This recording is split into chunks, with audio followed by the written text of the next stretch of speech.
A day in my life as a home baker. Yung pinaka-OA for today's video guys.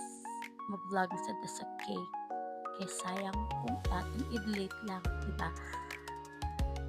And as you can see, nagkuhan ko sa ice. Actually, sa tamalimot, shoutout lang dito sa nag-order amin. Pag August 26 po siya order. Convert siya na vlog. And then, as you can see, nagpasino ko sa cake, guys. Roblox theme cake ang ends po ni mom. Shoutout tayo ko ni Ma'am Mali komentado sa nag-order ani. Yes guys, kanang i-recommend na siya sa akong kauban. Kauban na sa ako sa Tagaw. Yes, actually, kauban po din ako si mom sa Tagaw. Pinakabutan na kauban mo sa market. Yes, iyan siya nang pick up dito guys. Yari siya nang pick up niya para na-safety lang ang cake. Masagot man yun siya i-pick up guys. Kaya, safety siya ba? Hindi siya basta-basta o kuwan. Matando kay, ano yun, ikaw ay nag-handle kay kung ito din sa mga rider guys. Lisod ba yan? Cake na siya. Sus, inigabot sa inyong balay.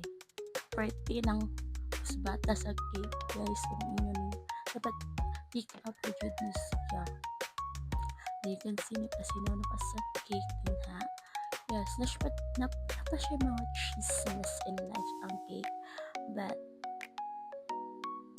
mawala rin siya guys. So, as a baker, tapak system diba? Kasahay, kanang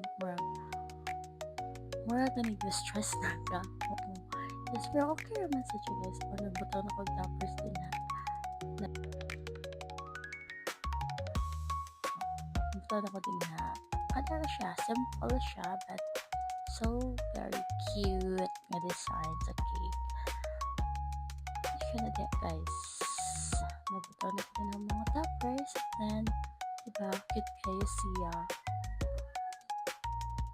Cute kayo ang cake. And, basta ganahan sa akong cake. Kaya ako may gabuhan. Siyempre, ganahan siya guys. Diba? Cute siya.